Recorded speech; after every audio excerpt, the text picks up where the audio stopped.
예수님이 탄생하셨을 때 제일 먼저 예수님께, 아기 예수님께 경배한 사람들은 동방박사가 아닙니다. 목자들이 먼저 예수님께, 왕으로 오신, 메시아로 오신 예수님께 먼저 경배하고 그들은 돌아가고 난 다음에 그 다음에 동방박사가 와서 경배했지. 이스라엘에서 목자는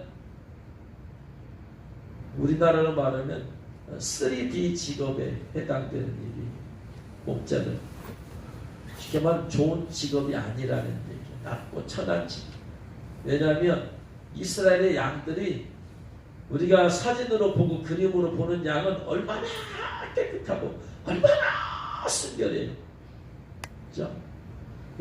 뉴질랜드 같이 이제 목축의 발달한 나라에서의 양은 깨끗하고 관리가 되어 있지만 이스라엘에 가본 분들은요, 누구나 다 놀랐는데 이스라엘 양을 보고 너무나 더럽고 털에 덕지덕지 그냥 때도 없고 냄새도 나고 그냥 세상에 더러운 게 그렇게 더러운 게 없대. 짐승들 양.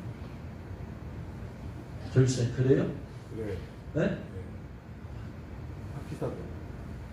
성경에서만 봤다는 그 순결한 양, 네 죄가 양털같이 내 되리라 생각해서 얼마나 힘들다 생각해서 보니까 덕지덕지 그냥 때란 때는 다 묻고 냄새나 냄새 너무나 지독해서 가까이 갈 수 없는 너무나 더럽고 추악한 모습으로 있더래요. 그게 이 사람을 양이라고 표현하는 게 그게 인간의 모습이에요. 죄로 인해서 더럽고 이 죄가 저 죄가 덧지덧지 붙어있고 오물이 냄새가 나고 그냥 이게 인간의 모습이에요. 죄악의 냄새가 나고 교만의 냄새가 나고 자기 자랑의 냄새가 나고 자기 과시의 냄새가 나고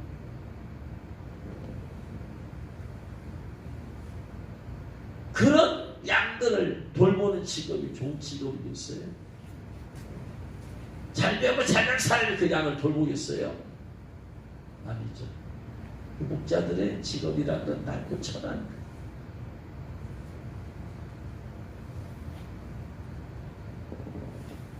그러면 왜 이 목자들이 아기 예수님께 제일 먼저 경배하게 되었을까?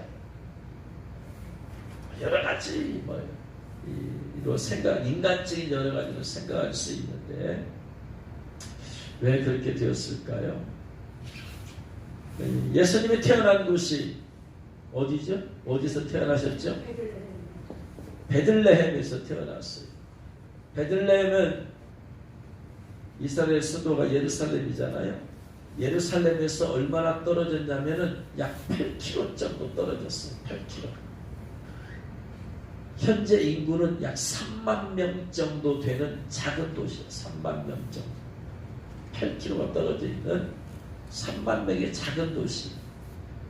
이 베들레헴은 다윗이 태어나서 목동으로 자란 곳이에요. 그래서 사무엘이 하나님의 말씀을 따라서 이스라엘 집에 가서 다윗에게 왕으로 기름 붓잖아요. 이거 말고는 베들레헴이 나타날 게 하나도 없는, 자랑할 게 하나도 없는 그런 아주 빈촌, 가난한 촌이에요. 가난한 촌. 보잘것없는 촌이에요. 보잘것없는.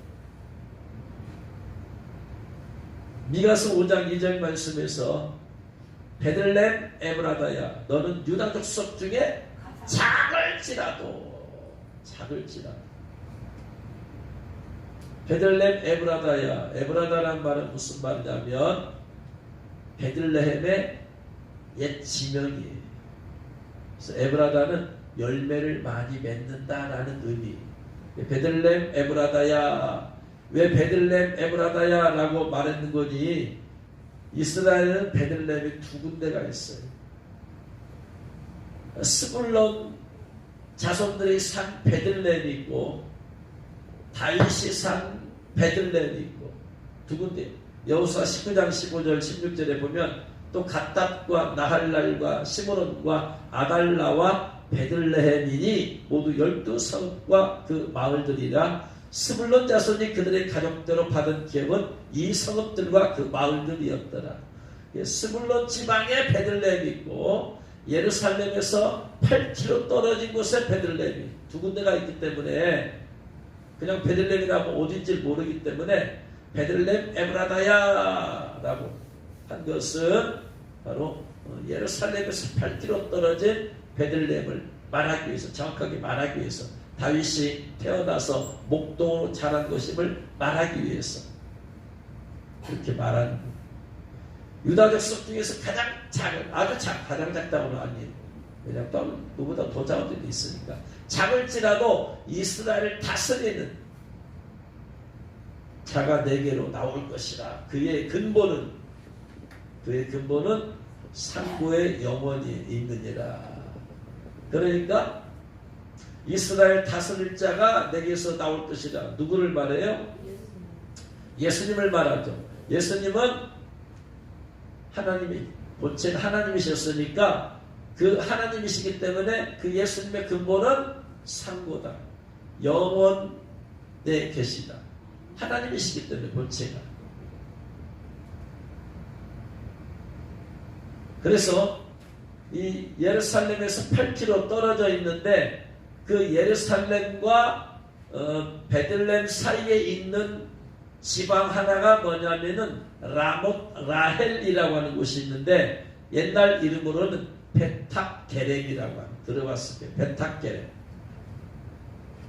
베탁게렘이라는 곳이 있는데 예루살렘에서 3.8km 가면 베탁게렘, 예루살렘에서 8km 가면 베들레헴. 순서가 이렇게 되어 있어요. 근데 이 베탁게렘이라는 곳에 누가 살았냐면은요, 레갑의 후손들이 살고 있었어요. 레갑의 후손들이. 이 레갑의 후손들, 레갑의 자손들이 옛날에 느헤미야가 성을 건축했잖아요. 가서 그때 레갑의 후손들이 성을 건축하는데 거기에 일조를 하게 됩니다. 무엇을 일조를 하게 되냐면 느헤미야 3장 14절 말씀 보면 느헤미야 3장 14절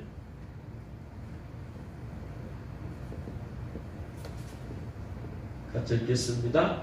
분모는 베탁게렘 지방을 다스리는 레갑의 아들 말기야가 중수하여 문을 세우며 문짝을 달고 자물쇠와 빗장을 갖추었고, 그 성을 건축할 때 여러 사람이 나눠서 하나씩 이렇게 맡았잖아요.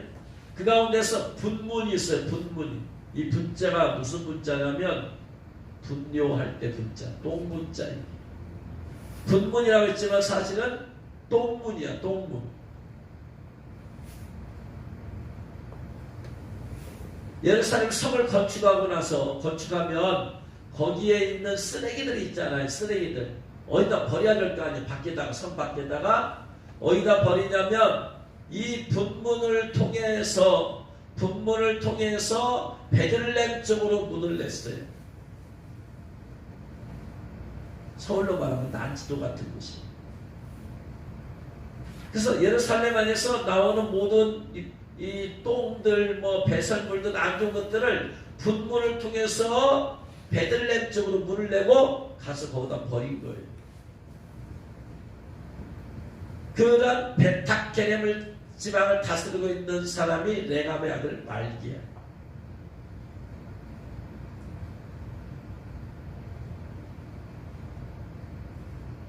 그래서 이 베탁게렘 베들레헴 이쪽에 이제 퍼져 있을 거 아니에요? 레갑의 자손들이. 그러면 레갑의 후손들이 도대체 어떤 사람이냐, 그들의 신앙이 어떠냐를 알 수 있는 말씀이 예레미야에 나와요.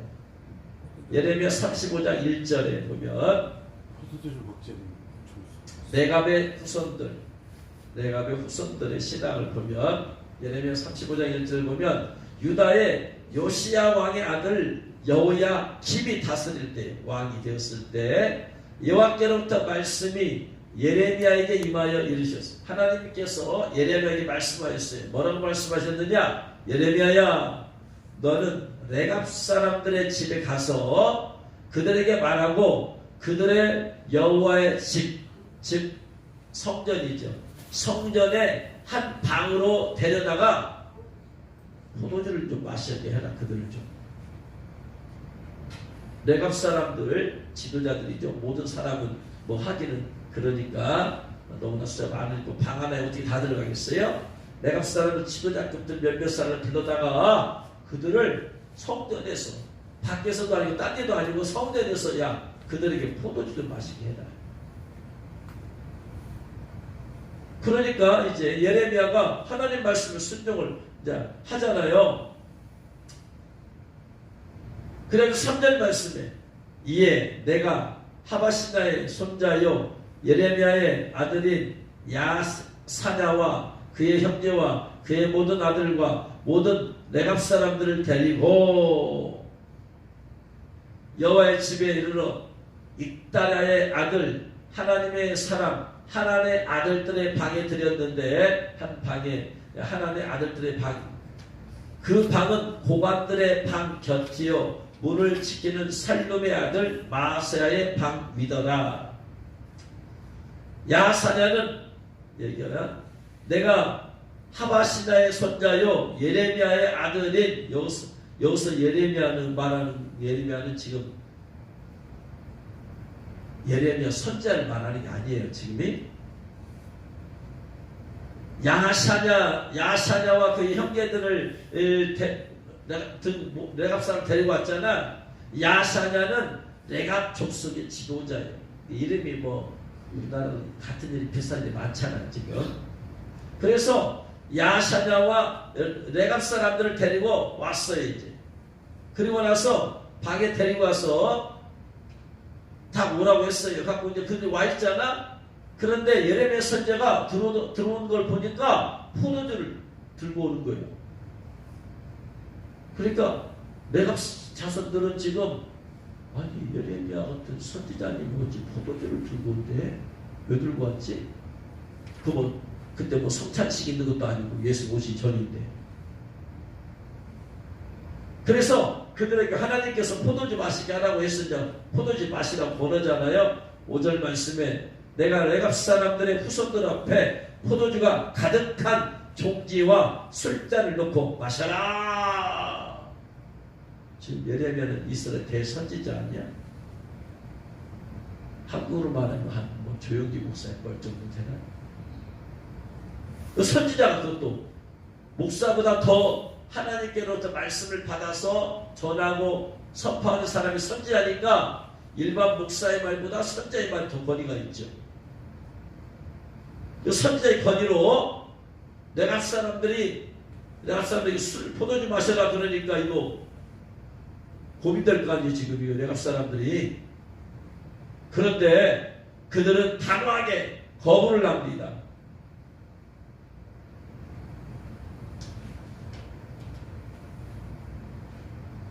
뭐라고 거부를 하냐면 6절 말씀에 보니까 그들이 이르되 우리는 포도주 마시지 않겠습니다.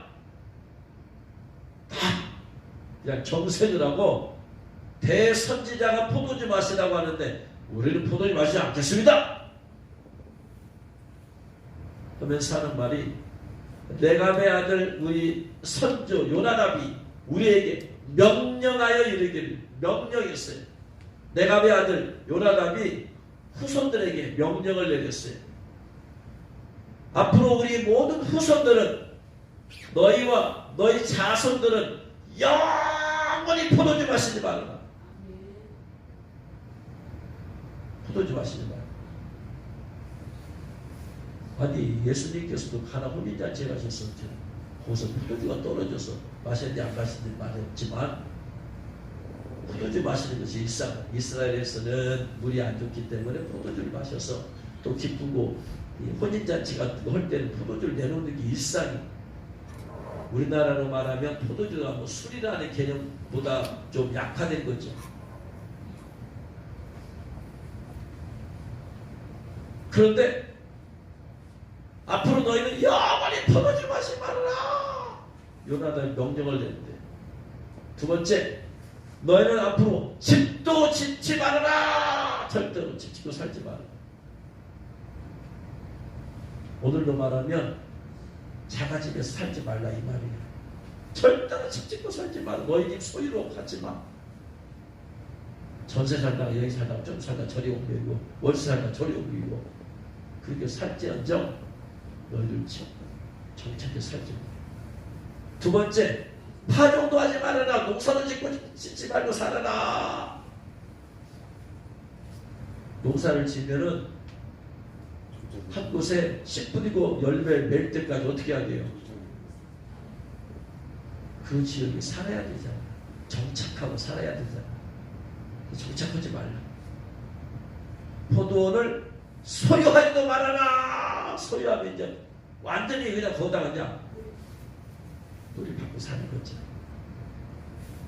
그 뭐고 살라는 얘기냐? 뭐 평생 동안 장막에서 살아라. 장막에서 산다는 얘기는 목축업을 하라. 목축업. 왜냐면 목축업을 하려면은 물이 좋고 풀이 있는 곳으로 계속 옮겨 다녀야 되잖아. 장막에서 살아라. 그리하면 너희가 머물러 사는 땅에서 너희 생명이 길리라 하였으므로. 우리가 레갑의 아들 우리 선조 요나답이 우리에게 명령한 모든 말을 순종하여 우리와 우리 아내와 자녀가 평생 동안 포도주 마시자. 태어나면서 죽을 때까지 포도주에 붙잡는 살집도 지찬 그 말씀 명령대로 포도원이나 밭이나 종자도 가지지 않아.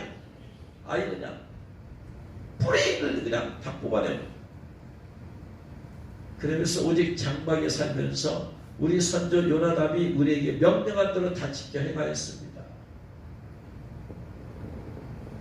그래서 레갑의 아들 요나단이 후손들에게 5가지 하지만 포도주 마시지 말라, 집도 짓지 말라, 파종도 하지 말라, 포도원을 소유하지도 말라, 평생 동안 장막에 살아라. 그런데 그렇게 명령하고 나서 250년이 흘렀어요. 250년 동안 예레미야 선지자가 그들에게 포도주 마시라 했을 때 250년이 흘렀는데 이들은 250년 동안에 지켜왔대 이거. 근데 어떻게 당신께서 우리에게 250년 동안 지켜온 이것을 당신이 어떻게 말 한마디로 우리가 포도주 마시게 할 수 있느냐? 절대로 그럴 수 없다. 그러면 이 요나답이 그렇게 했단 말이에요. 요나답이. 그 요나답은 어떤 사람이냐 도대체. 그러면 요나답이 어떤 사람이냐 봤더니 열왕기하 10장 15절에 나와요. 열왕기하 10장 15절에. 요나답이 어떤 사람입니까? 열왕기하 10장 15절. 예후가 거기에서 떠나가다가 자기를 맞이하러 오는 레갑의 아들 여호나답. 아까 레갑의 아들 누구라고 했어요? 네? 요나답이라고 하는 여호나답이라고 했으니까 같은 인물이죠. 같은 인물. 여호나답이라고 불렸어요.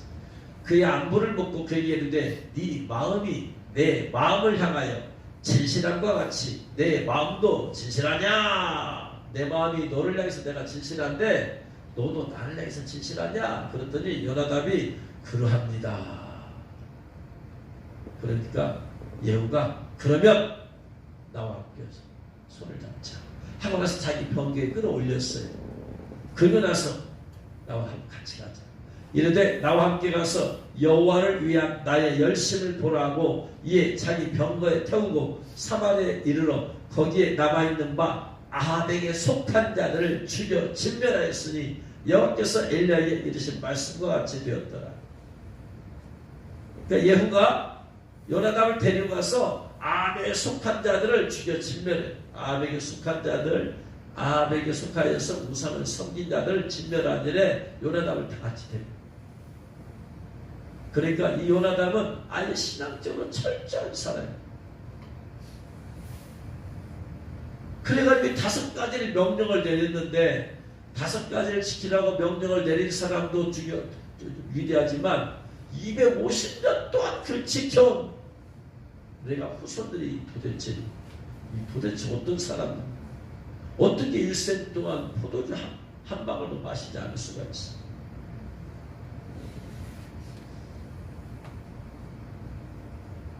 술 한 모금도 입에 안 대고 사람 돈 들어가요. 술 한 모금. 다 있어. 주연아, 아니 입에 술을 댔어? 왜 정자? 이런 정자. 미적.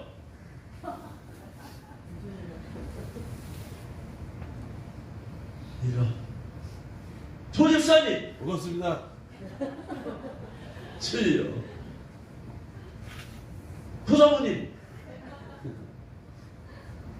중간에 믿었잖아. 세상에 믿을 사람 목선도 못 따라가고 막걸리. 어떻게 그래서 그들은 포도주 마시는데 일상 이스라엘 풀잖아요. 근데 남들 포도주 마실 때 태어나면서 죽을 때까지 절대로 지금도 이스라엘 땅에 겐 족속의 후손들이 이 레갑 족속인데, 레갑 족속이 지금 있대요. 베두인족이라고 하는 그런 사람들인데 약 6만 명 정도가 있대, 이스라엘에.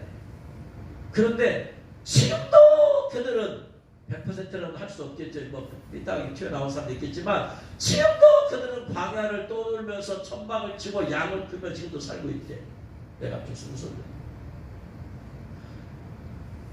그럼 정부에서는 관광객들 보기에 국가적 수치라고 해서 베두인족들에게 야, 아파트를 좀 지어줄 테니까 네가 여기서 정착해서 살아라 이거 갖고 아파트를 지어줬더니 그들은 아파트에 양들을 재우고 그들은 천막에 살이래.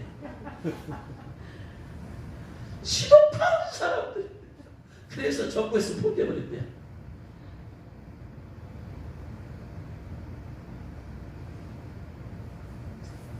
이 내가 후손들이 양을 치는 자들이 바로 그 베들레헴에서 살고 있던 목자들이 바로 이 레갑 후손들이에요. 레갑 자손 후손들. 아까 베탁제림에 살고 있었다고 하더래.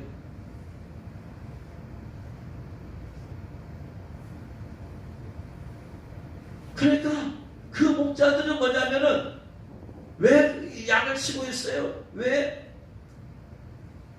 장막에서 살라고 했으니까 그들의 선조 요나단이. 그러니까 그들이 장막에서 양을 치고 있다는 얘기는 그것뿐만 아니고 나머지 네 가지도 다 지키고 있다는. 그들은 포도주를 전혀 안 마시는 사람. 집도 짓지 않고서 밭에 파종도 하지 않고 포도원도 소유하지 않고 장막에서 살고 있는 사람. 시독하게.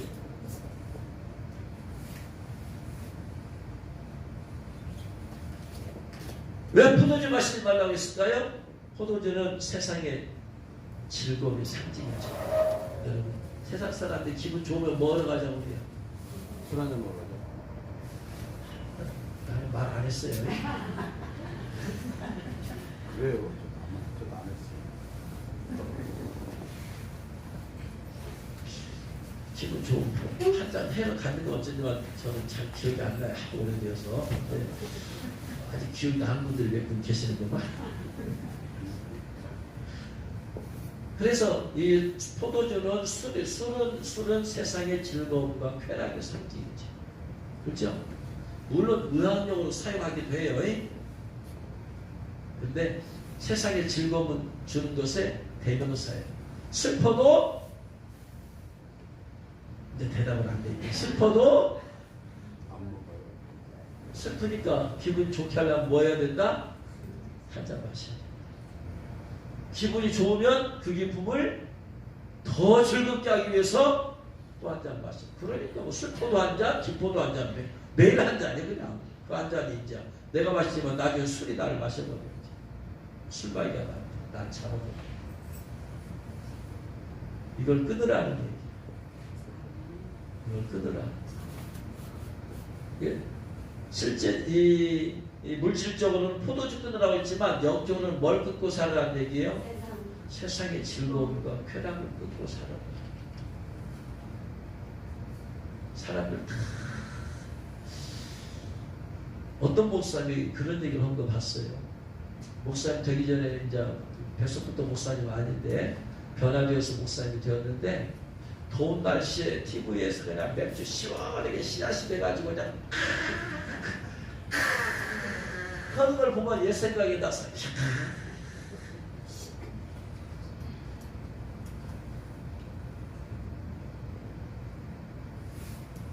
아 옛날이야. 나이가 들더니 다시 옛날로 돌아가고 싶은가 봐. 생각나. 생각나는 것까지 생각 자체는 죄는 아니죠. 내가 그걸 마음으로 받아들였으면 죄지만 마귀가 생각해서 미혹을 할 수 있잖아. 아무튼 포도주 마시지 말라는 얘기는 대대로 세상의 즐거움과 쾌락 멀리 절대로 여기에 맞들이지 말아라. 여기에 물들지 말아라. 야, 이게 대단한 얘기 아니야 이게. 태어나면서부터 죽을 때까지 세상적 즐거움 거기에 물들지 말아라. 거기에 묻지 말아라. 에베소 5장 18절에 술 취하지 말라. 이는 방탕한 것이니. 방탕한 것이니. 오직 승리의 충만함을 받아라. 오직 승리의 충만. 술 취하지 말라. 이는 방탕한 것이니. 방탕하다는 말이 무슨 말이냐면 영어로 성경에 봤더니 은비에서 바이블을 봤더니 이렇게 되어 있어요. It will ruin you. ruin. R-U-I-N. ruin이란 말은 무슨 말이야? 파괴시키라는 거야. 술은 네 영혼, 네 생각, 네 삶까지 파괴시킬 것이다. 그렇죠. 술 때문에 인생 망가지고 술 때문에 파괴된 사람이 한둘이 아니잖아. 술 때문에 가정이 깨진 사람이 한둘이 아니잖아.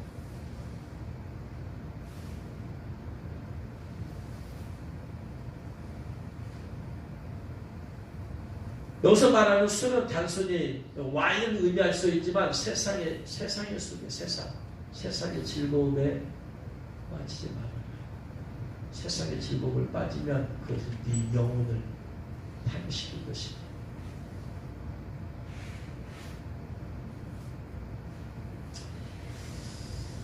제가 월요일 밤이다. 노래가 하나 땡겨가지고 제가 그냥 한 5사람, 6사람 유튜브 들어가서 5사람, 6사람 부른 걸 제가 들어봤어요.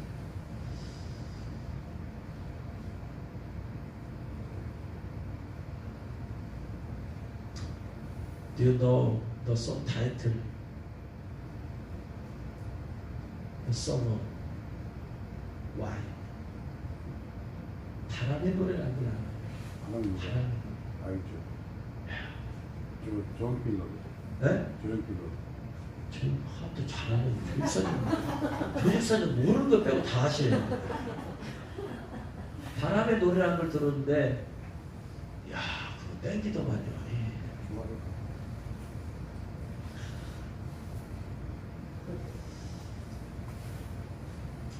처음 우연히 본 것이 탤런트들 한 50대 이상 된 사람이 한 7, 8, 9명이 나와가지고 쫙 부르는데 저기 뭔 노래냐 이상하게 땡긴다. 저거 이 사람이 땡기는 유명한 것이 있다고 했는데 누가 또 부르는 걸 봤어요. 동창 우리 모임에 올해 회갑 모임에 갔더니 동창들 그걸 또 쫙 부르는데 그 뭐가 좀 땡기더만 이게. 그러면서 갑자기 어떻게 해서 그의 노래를 듣게 되었어요. 그래가지고 내 소양이 부른 걸 2번을 들었고 고우림이라고 하는 사람 알아요? 김연아 남편 된 사람. 피겨스케이팅 김연아 남편 된 고우림이라고. 그분의 아버지가 유명한 목사님인데 CCM 가서 소양은 잘 알잖아. 네? 소양이 막 그 노래를 부르고 이 사람 저 사람이 막 그 노래를 부르는데 야, 그 곡이 깊이가 있더만요.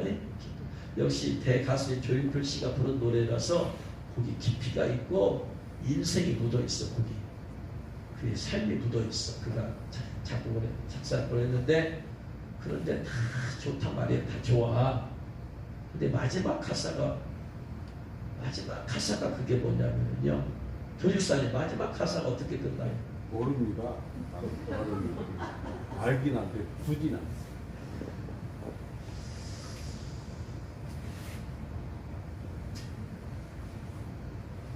그것이 사랑이라면 세상을 사랑하리라. 수많은 인생의 굴곡이 있으니 어려움이 있으니 그 어려움에서 어떻게 이걸 해결할 수 있느냐, 어떻게 때로는 좌절되기도 하고 넘어지기도 하고 힘들기도 하는 또 고독도 있고 한데 이 문제를 해결할 수 있는 것이 뭐라고? 그것이 사랑이라면 내가 세상을 사랑하리라.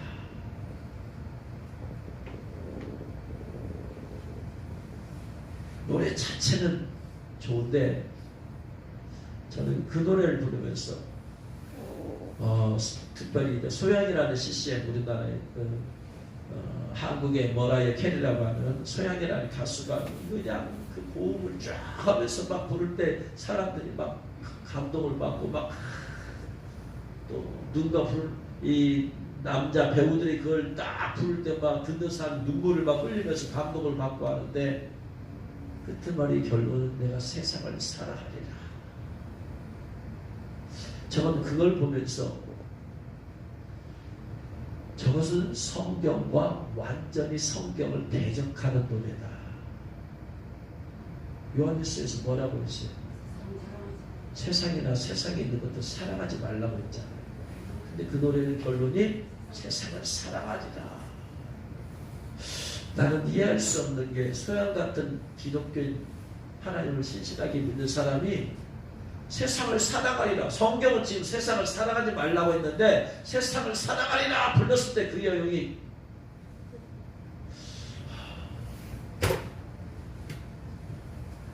내가 이런 얘기 하기 전에 한번 노래를 딱 들려줬어야 되는 건데 그럼 여러분들 가운데서 아멘! 나오는 사람이 있어요. 그보다 소양이라는 가수가 부르니까 아멘! 나보다가 괜히 나한테 짚은 거. 은별하시게요? 너무 멋있네. 세상을 사랑하리라.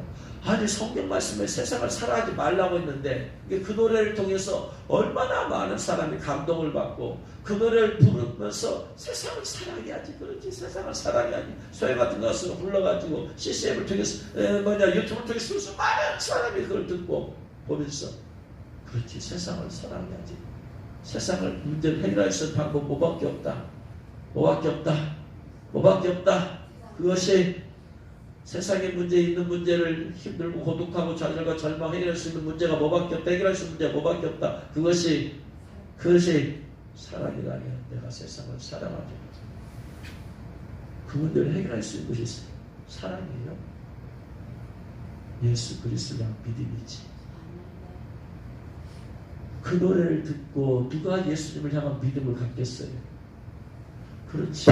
힘들고 어려울 때, 고독할 때, 얼마나 외롭고 할 때 그것을 해결할 수 있는 것은 뭐다? 사람의 사랑이다. 사랑해줘야지. 그럼 거기서 일어날 것이다. 사람이 힘을 얻어 일어날 것이다. 그건 인도주의. 그런 힘들고 어려운 상황에서 주님께 돌아와야 될 거 아니에요. 주님이 부르시는 소리 아니에요 지금. 근데 그것을 사랑이라면 내가 세상을 사랑하리라. 그 사랑이 아가페 사랑이 아니죠. 에로스적인 사랑이든지 필레오적인 사랑이든지 인문주의 사랑을 말하는 것입니다.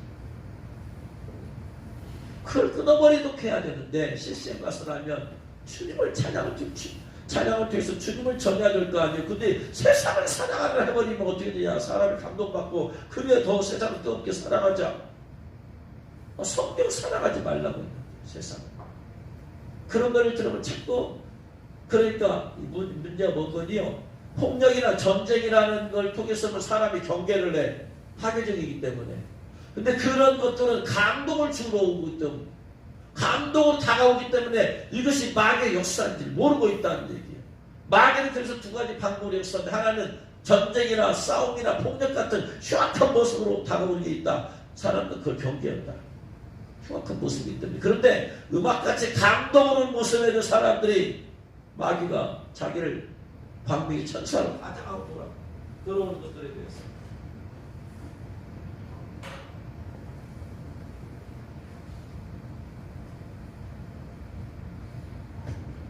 마귀가 광대의 천사가 그렇게 음악을 통해서 감동을 타고 가사를 정확하게 보지 못하면 거기에 그냥 아멘하고 흡수를 넘어가게 돼 있어요. 이건 정신 차리지 않으면 분별해낼 수 없다. 그렇구나. 흉악한 마귀가 광명의 천사로 다가올 때는 정확하게 영진 분별력 가지고 정신 차리고 깨어 분별하지 않으면 분별할 수가 없어요. 그냥 휩쓸려 가는 거예요.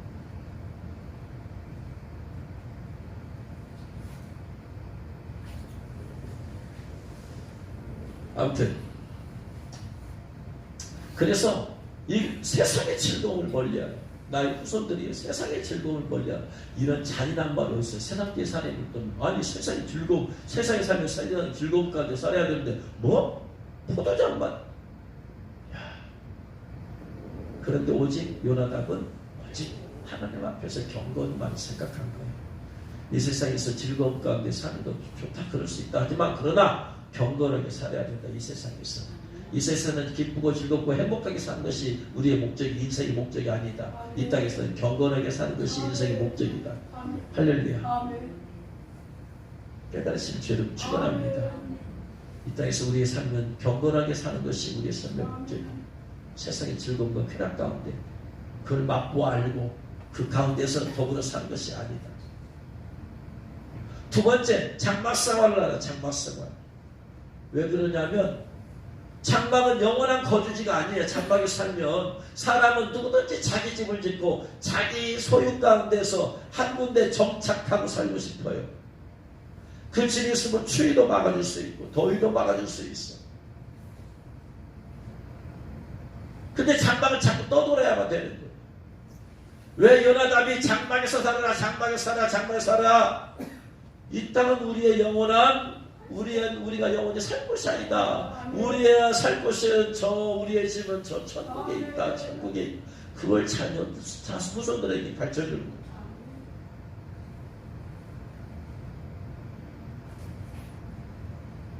히브리서 11장 14절 이하에 보면 히브리서 11장 믿음의 장이잖아요. 믿음의 사람들 아벨, 노아, 에녹, 아브라함, 사라 이런 사람들 앞으로 쭉 얘기해놓고 14절에 뭐라고 하는 것이냐. 그들이 이같이 말하는 것은 자기들이 본향을 찾는 자임을 나타내는 거다. 본향을 찾아가는 거예요. 그들은 본향에서 나왔어요. 아브라함의 본향은 어디예요? 원래 갈대아 우르인데 갈대아 우르를 박차고 나오게 만들어. 왜 하나님께서 왜 버거 둘러있기만 하시지 왜 박차고 나오게 만들어요? 왜? 본향이 거기 아니다. 너 본향이 저기다. 본향을 튀어나와라. 그들이 나온 바 본향을 생각하였더라면 그들이 이 땅에 본향을 생각했더라면 돌아갈 기회가 있었어. 왜? 사람들이 수고 초심이 있잖아요. 연어가 세상에 나가면 다시 어디로 돌아와. 자기가 태어난 곳에 돌아와. 사람들이 밖에서 외지 생활하다가도 나이가 들면 어디로 가? 고향으로 돌아가고 싶은 것이 인간의 마음이야. 인간의 마음은 자기 고향으로 돌아가고 싶은 것이. 하나님께서 근데 고향에서 나오게 만들어. 뭐 때문에?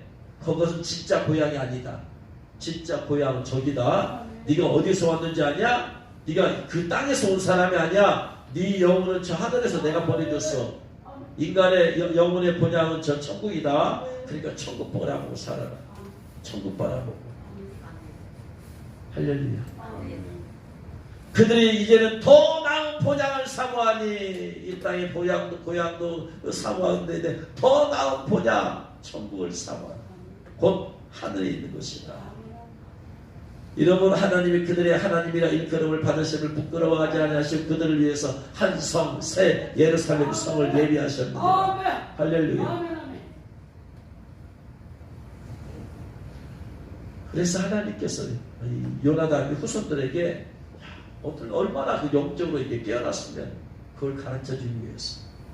신앙은 말로만 하지 않은 이스라엘 백성들은 실제적으로 하는 거예요. 말로만 본향을 사모하라 그러지 않냐고 실제적으로 너희들 지치고 살지 마. 사람의 마음이 뭐든지 돈 벌면 뭐부터 사고 싶어요. 집부터 사서 안전하게 살고 싶지. 안정적으로 살고 싶어. 그러면 그 영혼이 그 집에 매이는 거예요. 그게 본향이 아니라고 여러분. 우리가 살고 있는 집이 여기가 본향이 아니라고. 우리의 본향은 저기서 왔다고. 우리의 영혼은 저 하늘에서 하나님 보내줘 왔다고. 할렐루야. 그러니까 우리의 영혼은 계속해서 저 하늘을 바라봐야 돼. 할렐루야. 근데 집에다 그냥 이것저것 다 살기 좋게 해놓으면 집이 더 좋지.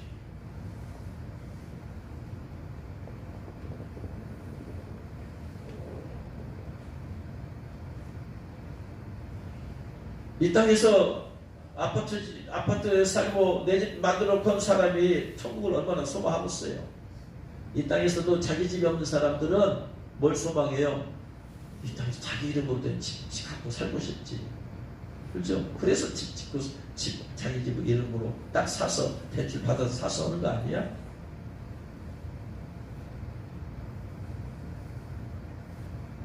영적으로 마찬가지다. 이 땅에서 자기 집으로 된 것이 없어야지 하나님께서는 저 천국을 소망.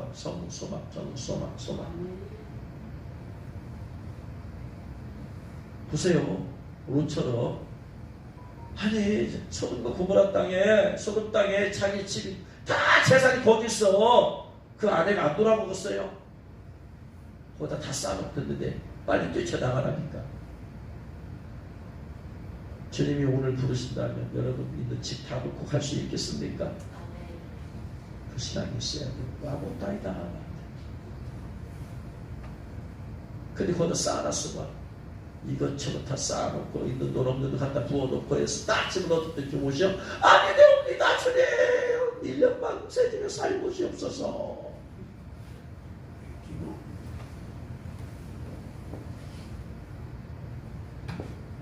내 집을 돌같이고 내 영원한 본향은 내 집이 아니라 내가 지금 살고 있는 집이 아니라 우리 천국입니다. 할렐루야. 세 번째로 떠돌이 생활을 목축하라. 목축해라. 떠돌이 생활해라. 왜라? 왜 떠돌이냐? 왜 떠돌이 생활해야 되냐? 우리는 나그네다. 히브리서 11장 13절에 히브리서 11장 13절에 같이 있습니다. 이 사람들은 다 믿음을 따라 죽었으며 약속을 받지 못하였을 때 그것을 멀리서 보고 환영하며 또 땅에서는 외국인과 나그네임을 증언하였으니 하나님께서 왜 아브라함에게 계속해서 이리 옮기고 저리 옮기고 이리 옮기고 저리 옮기고 이리 옮기고 저리 옮기고 그랬느냐? 너는 지금 나그네다.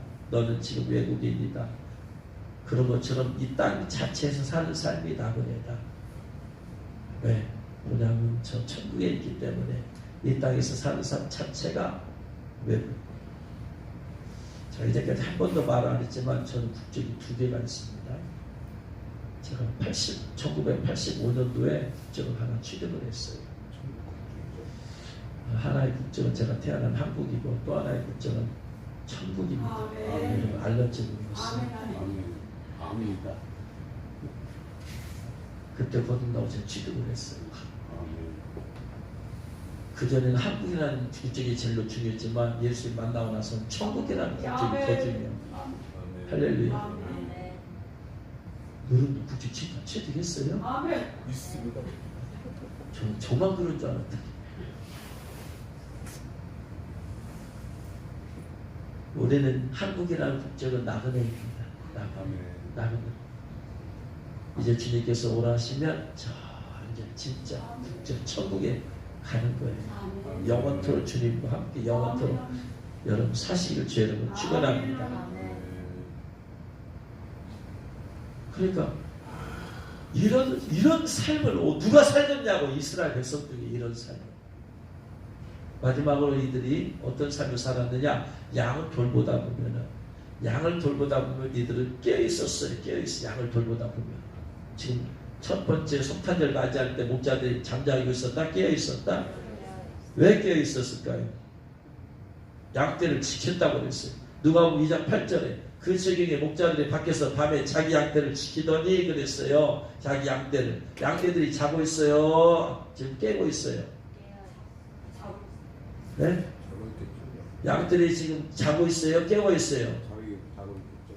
양들이 자고 있을까요? 깨어 있을까요? 모르죠. 양이 아니라서. 근데 양이 밤에 자야 되는 거 아니에요. 양들은 잠을 자도 이들은 잘 수가 없어요. 왜냐? 왜냐면 지금 지금 호적하러 지금 다 사람들이 다 옮겨가고 있잖아. 호적하러 여행하는 사람들 가운데서 그 사람들 가운데서 막 사람들이 움직이니까 거기 사람들 틈에 양을 훅 치는 도적들이 섞여 있어가지고 하면서 안녕하세요. 어디서 오셨어요? 저 정서예요. 호적 때문에 하는 그렇구만요. 호적 때문에 하는 거예요. 호적 때문에 지금 다 아무 수가 호적을 다 자기 동네가 사라고 했잖아. 그래서 마리아와 요셉도 좀 호적하러 가다가 지금 영원에서 지금 예수님 나온 거 아니에요. 그러니까 다 호적하러 가는 사람 다 동명상련이에요.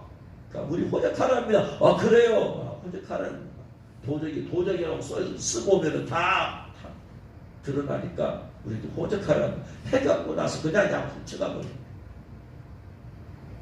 다른 사람이 자더라도 양도 자더라도 이 목자들 잘 수가 없어. 자기도 자버리면 양 훔쳐고 가버리면 어떡해. 만약에 양떼들이 없었으면 여기 깨어 있었겠어요? 이도 자면 되지 뭐. 지킬 양도 없는데. 내가 교회에서 맡고 있는 양이 없으면 편해요. 중고등부 대청 양이 없으면 얼마나 편해. 내가 신경 쓸 사람 없어. 나만 왔다 갔다 오는데 내가 은혜 받고 있나 나만 왔다 갔다 오는데. 근데 양을 맡고 있으면 이거 보통 신경이 안 쓰이는 게 아니야. 이놈이 하루라도 안 나와봐. 이틀 안 나와봐. 세 번째 안 나와봐. 그때부터 이제 이거 영적 시도를 해야 돼. 이제 나오냐 안 나오냐 왜 안 나오냐 이거 봐. 그거 그냥 거기서 또 그냥 믿음이 없는 놈이 그냥 이런 말 저런 말 하고 말도 안 되는 말 하면 그냥 속에서 물아들이 터지지만 주여 참고 또 들어주고 그냥 말도 안 되는 욕을 하고 이유를 대면 지금 말 되는 거 그렇지만 또 받아주고 그랬어 양이 있으면은 내 속이 끓어. 없으면 편해. 모든 부모에게 있어서 양은 자녀들이 자녀들이 말을 잘 들으면 기분 좋겠지만 양이 그냥 그 자신 몸의 양이 속을 썩여 봐. 내 속이 썩어 문드러져. 그것 때문에 깨있는 거야. 내가 자녀들이 속을 안 썩여도 깨어있을 정도 되면 주님은 내가 자녀들과 상관없이 언제나 깨어있을 정도 되면 주님은 자녀들 다 주님 안에서 순종하게 만들어 와. 그런데 자녀 아니면 그 사람이 깨어있을 수가 없어. 그러면 자녀가 속을 좀 긁어야지. 그래서 기도하게 만들어야지. 사람이 아무런 거지 걱정 없으면 기도해야 안 해요. 거의 안 해. 정말로 깨어있는 사람 아니면 가정에 문제 없으면 기도 안 해요. 남편이 속을 좀 썩어야지. 그냥 그것 때문에라도 내가 기도하는 거예요. 그 남편이 지금 내 영성을 살려주고 있는 거예요. 그걸 가서 그냥 고맙다고 한번 업어주고 안아주고 해봐. 감사합니다 남편님. 제가 당신 덕분에 이렇게 깨어있게 되었습니다.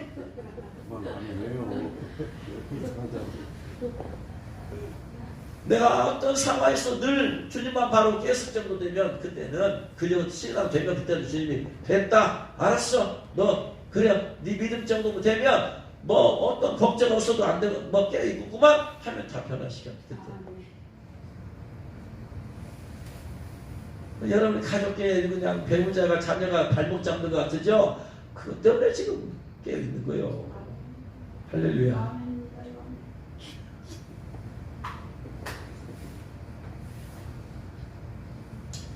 그러니까 그 양들 때문에 그러는 거예요. 교사들이 양들 때문에 기도하게 되는 거 그것이 그 교사를 기도하게 만들고 깨어있게 만드는 거예요. 양만 없으면 내가 편하게 왔다리 갔다리 오고 싶으면 오고 안 오고 싶으면 안 오면 되는 것이지 뭐. 그때 뭐 또 그냥 교사 모임에 나와라 뭐 어쩌나 저쩌나 허다픈 얼마나 고달퍼요. 그 고달퍼 여러분 살려내고 있는 거야 지금. 이 목자가 양들 때문에 지금 예수는 첫 번째 경배한 거예요. 양이 없으면 퍼즐을 잡았지 뭐. 예수는 태어난 데 어째 누가 알아요? 양으로 인해서 내가 속이 썩어 문드러질 수도 있고 속이 탈 수도 매탈 수 있지만 그것이 나를 영적으로 깨어있게 만들고 기도하게 만들고 하나님 앞에 그 영혼을 놓고 기도하게 만들고 나를 깨어있게 만든다. 할렐루야. 맡겨진 일 없으면 부담없이 교회 왔다 갔다 하지만 나를 잠들게 만들어. 그러나 50만 원을 될 것이잖아. 양들이 있어야 돼. 양들이 있어야 축복이야. 그러니까 목사들 보니까 양이 없는 사람은요, 양을 모임에 하던 어떤 목사님은 교회 양들이 없어. 양들이 없으니까 자기 혼자만 예수 믿어. 목사가 자기 혼자만 예수 믿어. 이게 무슨 목사예요? 하나님이 양을 위해서 목사 직분줬는데. 그러니까 철이 없어요. 목사가 철이 없어. 어쨌든 가지고 양들 때문에 속도 썩어 문드러져 보고 시행도 당하기도 하고 사학도 하고 낙심도 되어지고 1년, 2년, 3년, 4년, 10년, 20년 해보면은 속이 이제 성수가 되어지고 어쨌든 간에 양이 없으면은 그렇게 속이 안 썩어들잖아. 성숙함이 없어. 영혼을 놓고 그냥 몸부림치면서 길 안 해본 사람들은 여기에 성숙함이 없어. 응? 자기와 하나님과 관계만 생각을 살면 성숙함이 없어.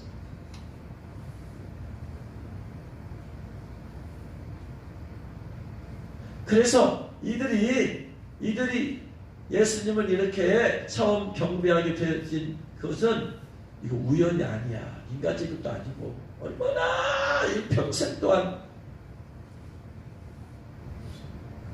태어나면서 죽을 때까지 입에 술 안 먹고 안 되고 사는 것이 이게 가능한 일이었어. 이게 철저히 포기하지 않으면, 철저히 자기 자신과의 싸움에서 이기지 않으면 이게 안 되는 일이야.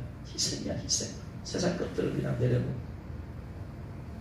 그러니까 하나님께서 그 예수님의 메시아 탄생 소식을 전해주고, 그러니 이들이 얼마나 기쁘겠어요. 얼마나 기쁘겠어요.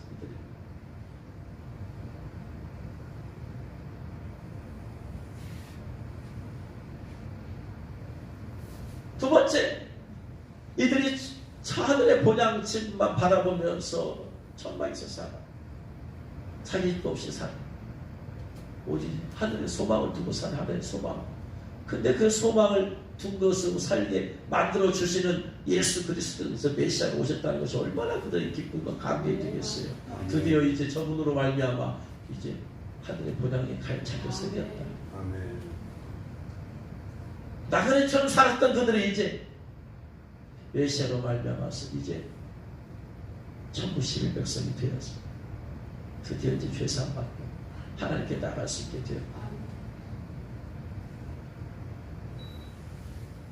예수님의 재림에, 예수님의 공중 강림에 어떤 사람들이 맞이하며 준비할 수 있느냐? 바로 이 목자 같은 성도들입니다. 할렐루야.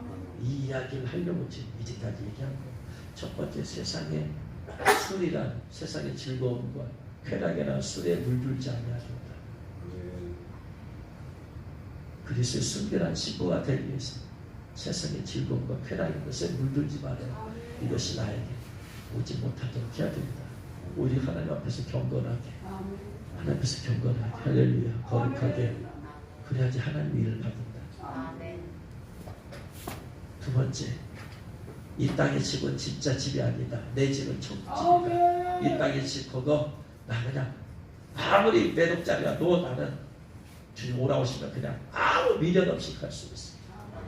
천국에 있는 내 집이 이 땅의 집에 피기도 안 될 만큼 좋은 곳이.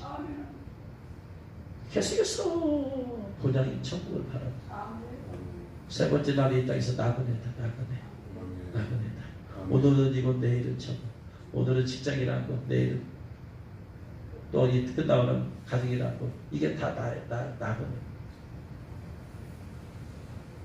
이 세상에 내 마음을 두지 말고 저 천국의 마음을 두고, 이 세상에서 내가 즐거운 쾌락을 누리는 것이 아니라 이 세상에서 사명의 장소다. 어디든 사명의 장소다.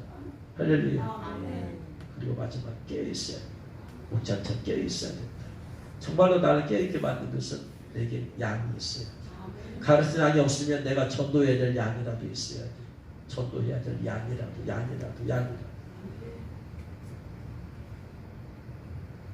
책을 펴내는데 이번에 청가 시경하는 책을 펴내는데 주님한테 물어봤어요. 몇 권을 찍을까요? 권수로 정할까요? 주님 돈으로 정할까요?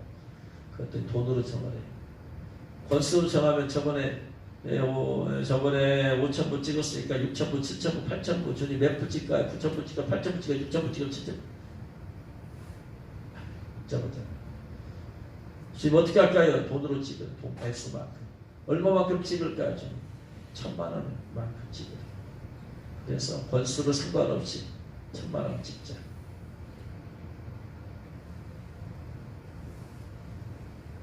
그래서 출판사 목사님한테 얘기했어요. 1,000,000원 정도 생각하고 있습니다 했더니 편집비 한 80,000원 나고 한 9,000부한테 950만 9,000부한테 950만 아니요 1,000,000원어치. 자 그러면 9,000부에 950만원이고 80만원 편집비 이렇게 하면은 이게 1,000만원 넘어가는데 1,030만원 더 넘어가는데 아니요. 그러면은요 9,000부 하지 말고 10,000부 하면은 얼마 들지 출판사에다 물어봐 주세요. 10,000부. 그렇게 바로 연락 왔어요. 10,000부 딱 1,000만원이면 된답니다. 10,000만. 그럼 어떻게 할까요? 4,000부 출판사에 갖고 있다가 800원 하면 되고 6,000부 미리 보내주세요. 6,000명에게 전도는 최소. 얼마 되지 않잖아 6,000명. 좀 한 사람한테 한 100명씩 200명씩만 하면 금방 없어지는 거 아니에요? 저 너무나 빨리 지금 없으니까 지금 걱정이 되는데 여러분 너무나 전도에 막 열정이 붙어가지고 막 이거 그래서 책임 전도 갖고 다니면서 항상 갖고 다닌다. 좀 얘기해보고 아는 사람 있으면 읽어보세요.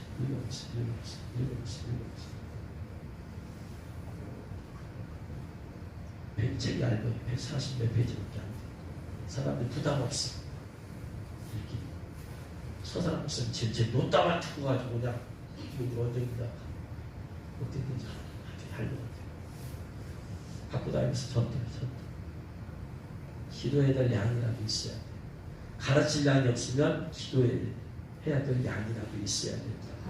그 영혼 지옥 간다고 생각해 보세요. 안 됩니다. 하나님 절대 하시고 못 가게 해야 됩니다.